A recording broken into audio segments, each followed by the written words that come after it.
Isang mapayapang hapon, Pilipinas. Ito po ang inyong balerina ng bayan, si Lisa Macuja Elizalde, na bumabati sa lahat ng nakikinig sa DZRH Radio at sa mga nanonood sa DZRH TV, lalo na sa ating mga kasamahang alagad ng sining at kultura sa buong bansa.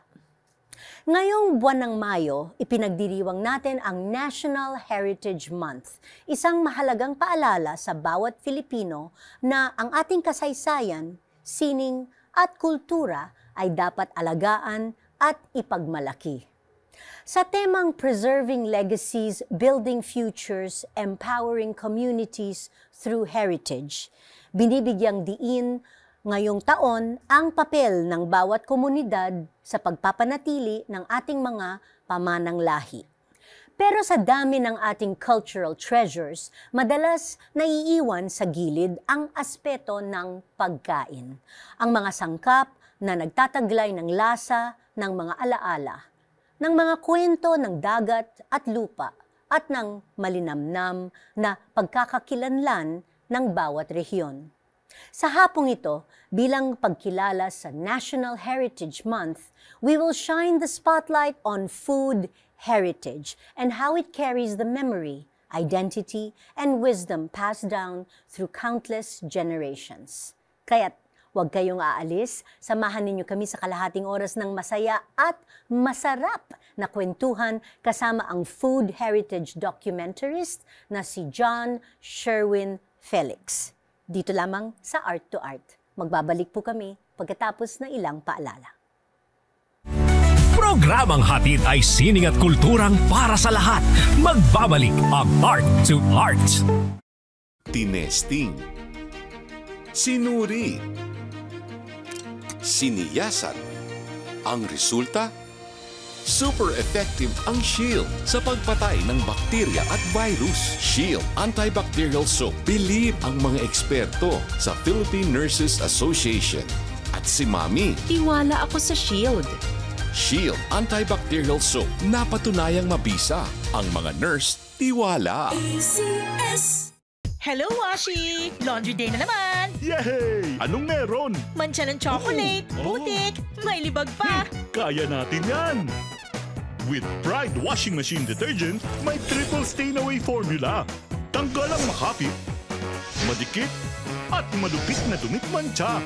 Kaya easy-easy ang labada. Mula noon hanggang ngayon. All you need is pride. All you need is pride. ACS. Usapang sining at kultura para sa lahat. Art to Art. Nandito pa rin tayo sa Art to Art at kasama natin sa hapong ito ang food heritage and biodiversity documentarist na si John Sherwin Felix. Magandang hapon sa iyo, Sherwin, and welcome to Art to Art. Magandang hapon po. Sabi ko, ano to, asin? Yes, asin. So meron tayong asin, meron tayong... Gamit, this is a edible seaweed. Edible Yes. seaweed, okay. And then, barks of, pwede nyo po bang hulaan? Sa tingin niyo, ano po ito? It's a tree bark. It looks Yes. to me like a tree bark, right? What species kaya? Hindi ko alam. Nako, ito po ay ating bark ng native cinnamon. Yes. Native cinnamon. Wow. Okay. But medyo tumalon ako ha. Yes. Kasi pagkita ko, sabi ko, may asin sa studio. Okay. Tumalon ako. Ikwento mo muna sa amin, paano ka muna napunta sa larangan ng food heritage? Was there a specific moment or experience na napukaw ang interes mo sa pagkain and specifically food heritage?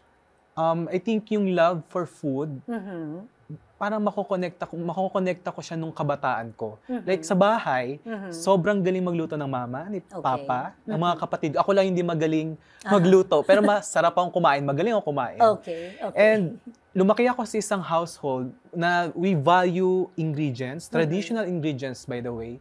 And for example, yung sinigang, hindi ako lumaki na sinigang mix. And then there's a time na nagluto ako ng buko pandan, then nakita ko ng mama ko na gumamit ng pandan extra, nagalit siya sa akin. Talaga? Tapos sabi, dapat dahon ang gamitin mo. Tapos yun. So, talagang from scratch? From scratch talaga kami mano-mano. So, meticulous yung nanay ko. And from there, yung love ko sa food and then yung upbringing ko, fast forward noong college,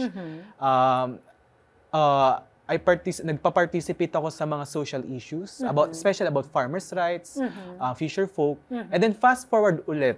Kasi confluence siya ng mga experience ko eh. Dito na nag-start yung parang formal years ng Localpedia.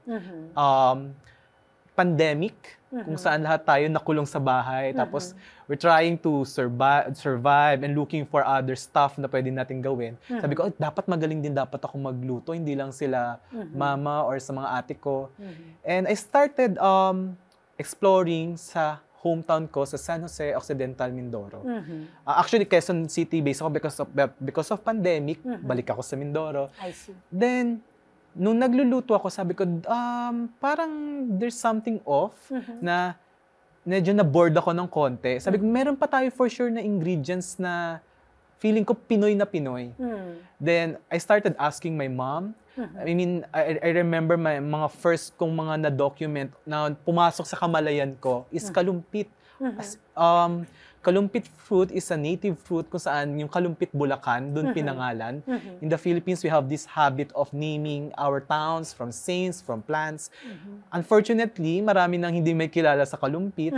So my mom was my first research person. Siya yung unang ini-interview, ma, ano tong kalumpit? Paano siya kinakain? Like, minamatamis pala siya. Tapos, saan mo kinukuha, mama? Kinukuha niya sa school. Yung mama ko kasi is a school registrar.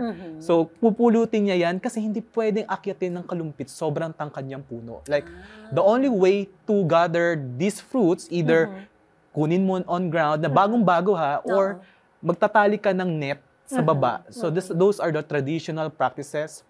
So, then there's another one na, anak, yung kalumpit pala medyo prone sa uod. So wag ka magulat. Lagay mo lang sa may asin, tapos lilitaw na yung mga worms. Hindi naman maggot. So siguro mga fruit worms lang siguro. So yun yung mga early memories ko. Then from there, nagtanong-tanong na ako sa mga vendors. Napapansin ko na yung mga ingredients na before parang invisible lang. Kasi parang kapag di mo kasi alam, hindi mo mapapansin. I see. Sometimes we have this heritage blindness na nalalagpasan na pala natin, ito na pa something unique na pala. So, kamansi, ano pa ba, bagbagkong, sabidokong, katuray, something na this is actually our food, pero sa mga ibang generation, parang nakakalimutan na nila. alien na sa kanila kung ano pa yung native or kung ano pa yung indigenous talaga. So, then nilift na yung pandemic. Then I started going around the Philippines from Luzon, Visayas, and Mindanao. Then Localpedia was born. So Localpedia is a combination of local, obviously kung ano yun sa paligid, and encyclopedia. Kasi nerd ako before eh. I mean talagang mahilig ako magbasa. There's a time na parang pinagpili ako ng mama ko na encyclopedia or computer. Sige, ano pong pinili ko? Computer. Computer. Joke lang. The encyclopedia. So, yun ang pinili ko. So, then, yun yung Localpedia is a platform. It aims to raise awareness with our rich food biodiversity and heritage. So, I document ingredients, edible plants, animals, mushrooms, and the culture na nakapalibot dito sa mga kinakain nating mga halaman, hayop, etc. And Localpedia, is that a book? Ano to? Ang Localpedia, is it a website? As of now, so nasa social media siya sa Facebook, I see. Instagram. It's a social media account. Yes. Called Localpedia. I see. Okay, bago natin pag-usapan ng Localpedia, let's go back to food heritage or the study of food heritage. Is it different from other areas of specialization that involves culinary ingredients or techniques? Okay. Yung food heritage kasi something, when we say heritage, something na you want to pass down to one generation to another. And most of these are these traditional ingredients and within traditional food systems. So, for me, food heritage, pag sinabi kasi food heritage, ito yung nasa part ng collective memory natin. And for the most of the time, a group of people or someone na identify with sa pagkain na yon. So, medyo iba siya sa contemporary food or cuisine. So, ito yung talagang mga pagkain na talagang umuugat sa lahi natin. Talagang part natin, identity natin. For example, batuan, if you're familiar with the soaring agent, siguro mga Ilonggos, from people from Western Visayas, ay kami yan. Or Kaping Barako, this is our food heritage. Tawilis, o mga Batanggenyo, kami yan. So this is the food heritage. And hindi lang siya yung pagkain mismo, but also the tangible and intangible parts of food. From yung mga kwento, alamat, even the tools, and then the location kung saan siya kinakain, pinoproduce, tinatanim. I see. Okay, so you started Localpedia as a passion project after the pandemic. Ano yung turning point na na-realize mong kailangan itong gawing mas malaki o mas seryoso, more than just a hobby? Okay. Nung nag-start ako ng Localpedia, may trabaho pa ako, Public Relations Manager in an PR agency. So, sumasweldo naman ako na maayos. Tapos, at the same time, nagdo-document na rin kasi ako. Minsan, pag nasa field ako, may meeting, pero nagdo-document ako ng halaman sa gitna ng gubat. Ang hirap na, medyo nahihirapan ako. Pero kaya pa naman. And then, nung nakita ko na may influence na yung Localpedia, for example, there's one of the na-champion ng project is yung Asintibuok.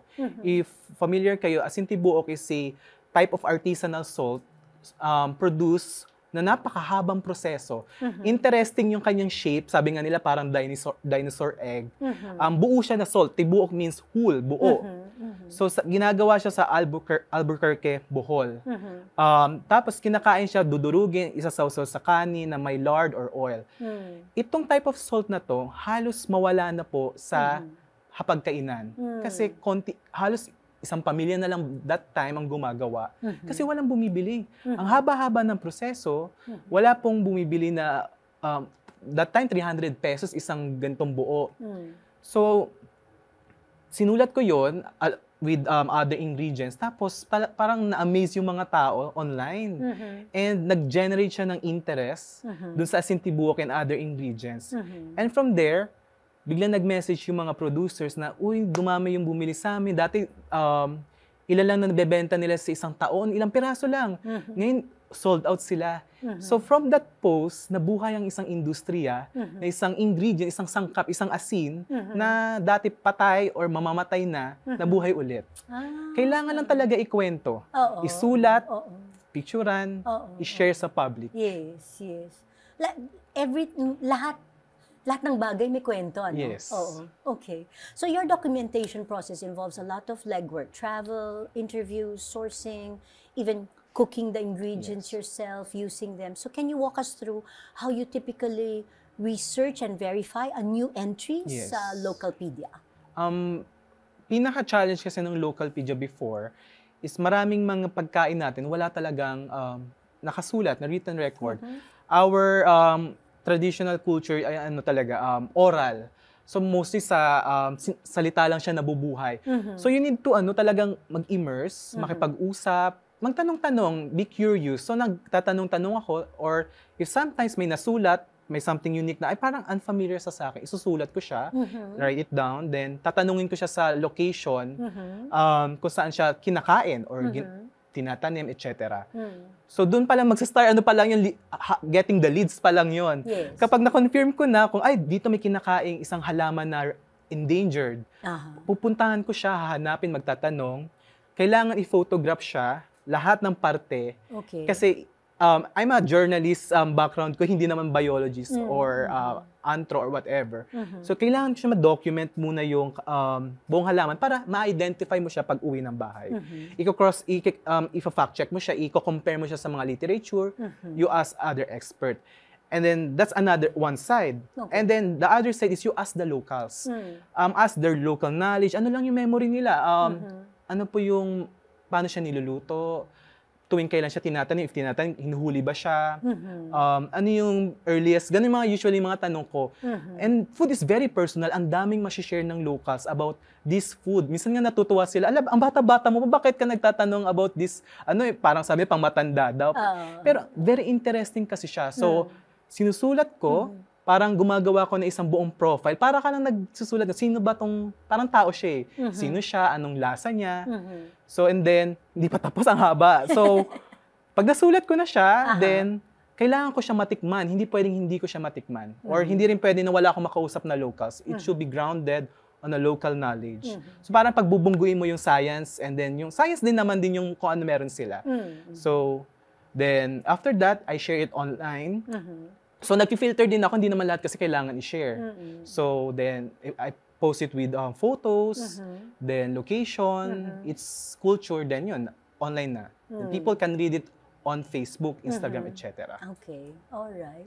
Well, sa dami ng napupuntahan mong lugar, from Luzon to Mindanao, may naalala ka bang encounters o mga kwento na tumatak talaga sa iyo, whether funny, emotional, or eye-opening?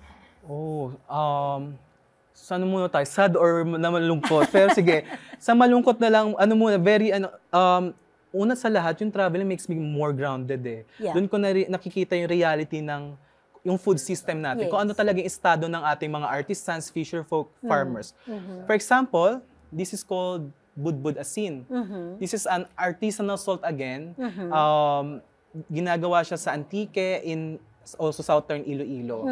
Budbud kasi ginagawa po nila sa dalampasigan ng nung western ng Panay Island. Yung salt natin, we are actually importing around 90+ % of salt. We are? Yes, I didn't know that. We're not salt independent. We are an archipelago surrounded by salt water, Yes. pero we're importing salt. Pag nakausap mo yung mga salt farmers, makikita mo talaga na mahirap talaga yung life nila. Tawag nga nila sarili nila asindero. Wala silang hacienda, pero meron silang asinan. And then, pag kinausap siya, ang haba-haba ng proseso ng asin, paggawa ng asin, tapos magkano lang ibebenta sa merkado. Doon ko narinig during my documentation na sinabi ng isang asindero na ayaw niya nang ipasa sa anak niya ang ganitong paggawa ng asin. Nakakalungkot kasi very unique tong salt na to kasi sa dalampasigan yung buhangin, papaalatin mo. Then, sobrang haba ng proseso, ikakat ko na lang. Pero idadry siya sa bamboo trays. Hindi siya sa salt, sa clay or etc. So imagine mo, ilang beses ko na po narinig yung ganitong sentiment sa iba't ibang ating food producers. Ayaw na nila kasi mahirap. Walang suporta. Then dagdag pa yung napakadaming problema, climate change, and so on. So ilan lang yan sa mga nag-push sa akin na ituloy ko siya kasi mahirap yung documentation, pero mas mahirap ang kalagayan ng ating food producers. Our cultural bearers. The cooks, the farmers, fisher, most of the time, pag sinabi natin kultura, ang naisip lang natin yung the usual, the conventional artist. Pero artist din sila. Cultural bearers din sila. For example, I went to this town, for example, kakagaling ko lang sa Iloilo. They have this papaya rosette, parang green papayang hilaw, gagawin nilang parang rosas. So imagine mo that kind of skill na hindi masyado natin na pag-uusapan na dapat sana bigyan natin ng highlight yung mga ganitong part ng ating food culture. Totoo. Totoo. Okay, so malungkot. Meron ka bang masayang experience naman na pwedeng i-share? Sobrang dami siguro, pero one na lang yung mga masayang-masaya ako kapag pupunta ako, for example, sa isang pagawaan or isang farm, tapos makikita ko na yung farmer, for example, natutuwa siya kasi nakikita niya excited ako. Yung itong halaman na to, just tanong ako ng tanong. Then uuwi ako, sasabihin niya, Sir, natuwa naman ako na masaya ka, na mas nag-engganyo akong magtanim. O kaya mas nag-engganyo akong ipagpatuloy yung ganitong gawa. Kung baga, minsan siguro sa buhay nila na walang masyado nakaka-appreciate ng kanilang craft or kanilang work, then biglang may isang bata na sobrang excited na magtanong about their job. So, yun yung mga stories of parang masaya. And then, mga a lot of surprising stuff. Like minsan pag may isa akong goal na isang i-document kasi hindi ko makikita, then ililid ako sa isang mas unique na pagkain. Kumbaga pag may nagsarado, mga pleasant surprises. Yes. Yes po. Okay. So syempre lahat siguro hindi naman sang-ayon sa result ng research mo, no? So lalo na online, ang dami mga comments minsan, no? So how do you deal with criticism or differences in opinion, lalo na kung galing ito sa mga iba pang researchers or institutions na may ibang pananaw sa food heritage? Okay. Luckily, to be most of us, very supportive yung academe. This morning, kakagaling ko lang sa UP. Na-appreciate nila yung work. Ang talaga most of the criticism minsan dun sa mga locals na outsider nung culture na sinusulat ko minsan. Kasi most of the time, we have this bias na they will try to impose their knowledge or their language, for example. Ang tawag yan ito, hindi ganyan ang tawag dyan.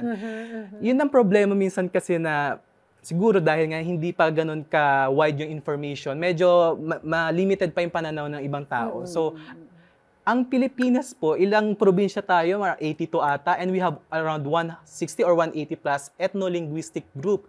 We are not a monolith country, we're not a monolith culture. Definitely. Iba-iba tayo. So, kung ano yung experience or reality ng isang lugar, ibang-iba po sa Mindanao, iba-iba sa Visayas. Totoo. So dapat, yun siguro yung isa sa ma-realize ng tao na iba-iba ang ating kultura.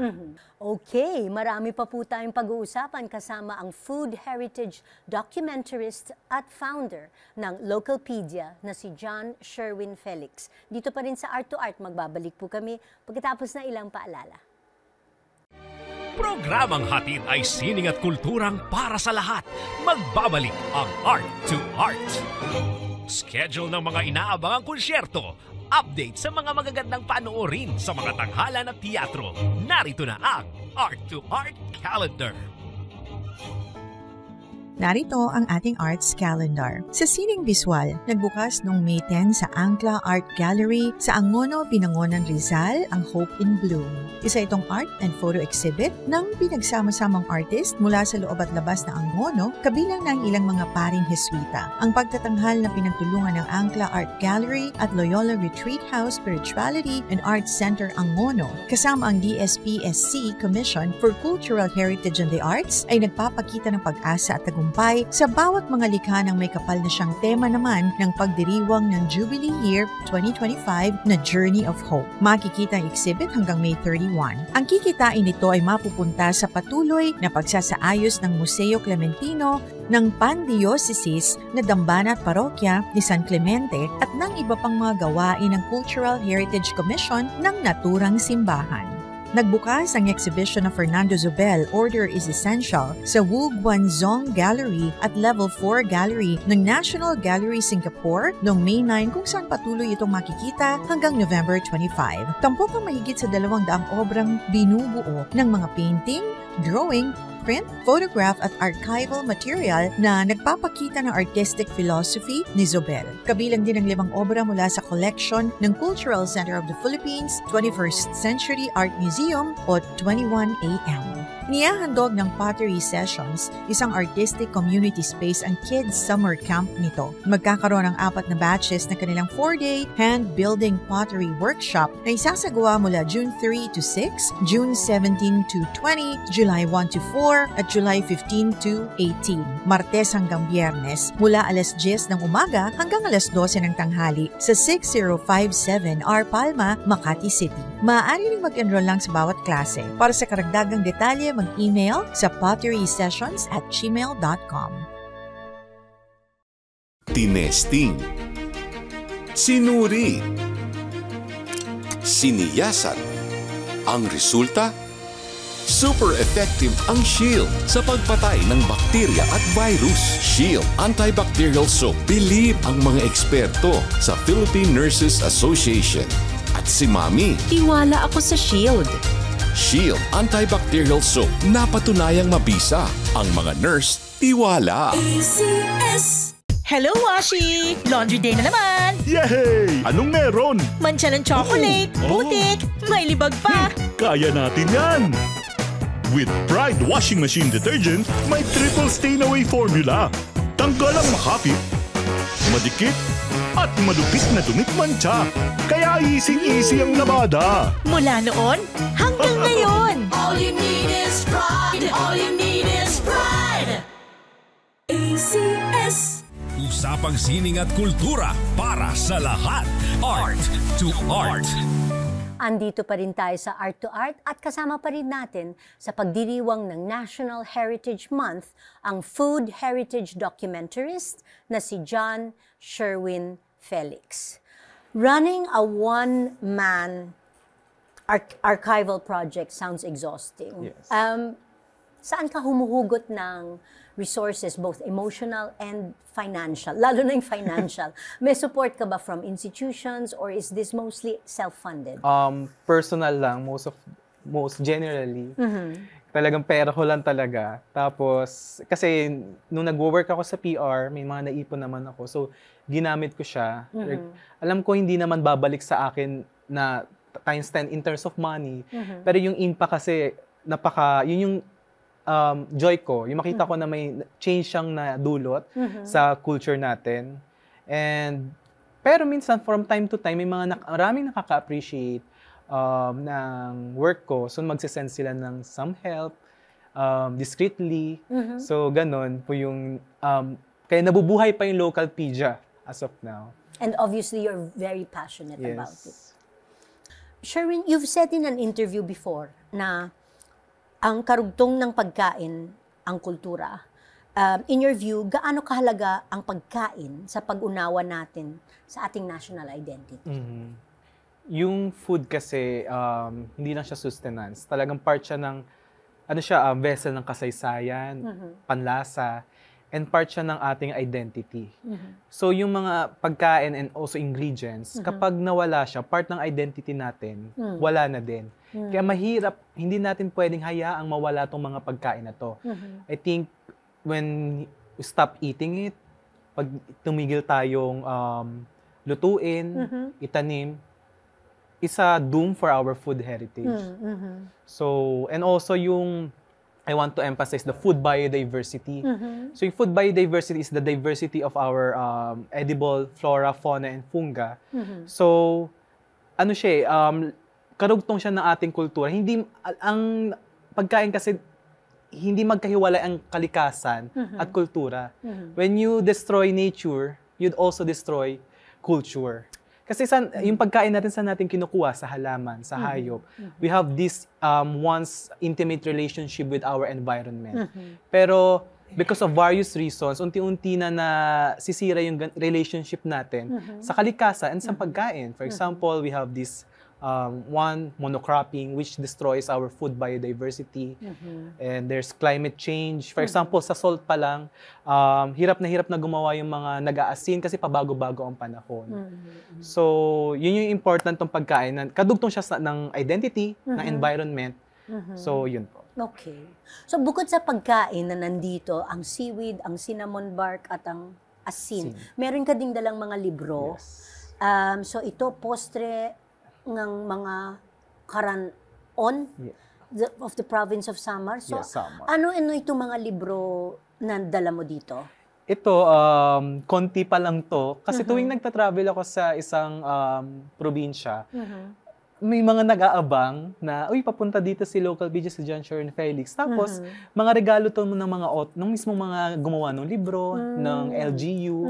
Kasi yun yung isa sa mga nagpupush din sa akin na tuloy na, na-appreciate pala nung mga locals yung work ng Localpedia. So ito yung mga libro na mga regalo sa akin. This one is from Iloilo. Kasi naging City of Gastronomy lang sila. Okay. So kakakuha lang nila nung award. Naku, So nakakatuwa. punta tayong Iloilo. Yes. Kain tayo ng masarap. Eto, This is from Samar. Samar. Yes. And ito na mga ingredients. Pero ilan pa lang siya. And then these books are very important to me. Kasi magiging reference ko ito kasi I'm planning also to have a book about Philippine ingredients. Kasi we don't have a reference ng lahat ng ingredients na ginagamit sa Pilipinas. Hindi natin alam yung mga halaman na kinakain. For example, Bahay Kubo. We have 18 vegetables listed in Bahay Kubo. Pero alam niyo po na ni isa doon walang native talaga sa Pilipinas. Lahat yun introduce. Talaga? Yes. Hindi ko alam yun. Yun po. So, though part siya ng kultura natin, yung 18 na yun, not because introduce sila, hindi na siya Filipino food or Filipino ingredient. They still are. But the sad thing is, for example, pag tatanungin mo yung isang bata, can you name another 18 native vegetables, hirap na hirap silang pangalanan. Kapa-kapa sila. Mostly, ang sasabihin pa nila, mga cabbage, mga broccoli. But we have so many, let's say, vegetables na agitway, saluyot, himbabao, alukon, and na parang ang exotic pakinggan, pero this is our food. So, gusto ko ma-compile itong in just one book. Mula prutas, pampalasa, salting, soaring agents, and salt. Yeah. Okay. Well, so we hear about endangered languages and dances, for example, pero bihira talagang pag-usapan tungkol sa endangered ingredients. Paano natin may empower ang communities para sila mismo ang mag-preserve ng ganitong culinary legacies? Going around the Philippines, ang dami ng endangered ingredients. For example, when I went to Palawan, they have this durian na kulay red ang loob. It's called dugyan. Ginagamit siya minamatamis, pwedeng palaman sa tinapay. Pag hindi kasi natin alam, hindi natin walang action. Awareness is the starting point. So that's one. We need to make awareness sa mga pagkain kung ano meron sila. For example, yung mga sa Palawan, for example, ang dami nilang fruits na hindi mo makikita sa ibang parte ng Pilipinas. But even yung Palaweños, hindi sila familiar. So to empower them, you give them knowledge that authentic, correct, and accurate.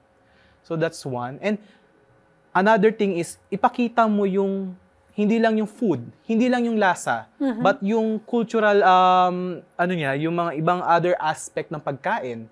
Yung sabi ko nga is, ano yung mga, kung may kwento ba to, may alamat, or baka sabihin natin, hindi lang siya, iba kasi hindi masarap, pero baka may iba pang aspetong pwede nating ma-appreciate tong pagkain na to. And then, pag nakita nila yung value ng isang pagkain, doon na nila isipin na, kailangan natin tong isave at ipasa sa next generation. And then, last, I think is, aside from giving them information kung bakit siya isave, yung acknowledgement din kung bakit ito endangered. Kailangan din nila malaman na ano yung mga kinakaharap ng pagkain ito. For example, there's a wild fruit na halos mawala na because of, let's say, mining, deforestation, monocropping. Kailangan natin ito ma-address. And then, we need to have collaboration with different stakeholders. LGU, the locals, environmental advocates, cultural advocates, etc. Yeah. Okay. So looking ahead, what's your biggest dream for Localpedia? Yung dream ko sa Localpedia, yung sa project muna is the book, website, and sana matapos ko yung mga probinsya sa Pilipinas. Lahat ng probinsya? Lahat. Kasi pag hindi ko pa siya nabisita, walang mapapublish. Ayoko dapat, wala dapat maiwan. That's one. And yung bigger na pangarap ko sa Pilipinas is sana magkaroon tayo ng mas nationalistic na food system, na food secure, na food independent, at na lahat ng karapatan ng mga farmers, fisher folk, indigenous peoples ay napoprotektahan. At yun, na gusto ko na ma-realize ng mga tao na mahalin natin yung sariling atin. Kasi identity natin ito. Support local. Support local. Okay. Maraming salamat sa pagdalaw mo sa amin, Sherwin. And of course, for helping us celebrate National Heritage Month through more awareness about food heritage and its impact, hindi lamang sa ating kultura, kundi pati na rin sa maraming aspeto ng ating lipunan. We wish you more success for Localpedia and all your future projects. Sana matuloy na yung libro mo. Yes. Thank you po. Hanggang sa susunod na linggo, samahan ninyo kami ulit dito sa Art to Art, kung saan ang usapang sining at kultura ay para sa lahat. Ito po ang inyong balerina ng bayan, Lisa Makuha Elizalde, nagpupugay sa artistang Pilipino.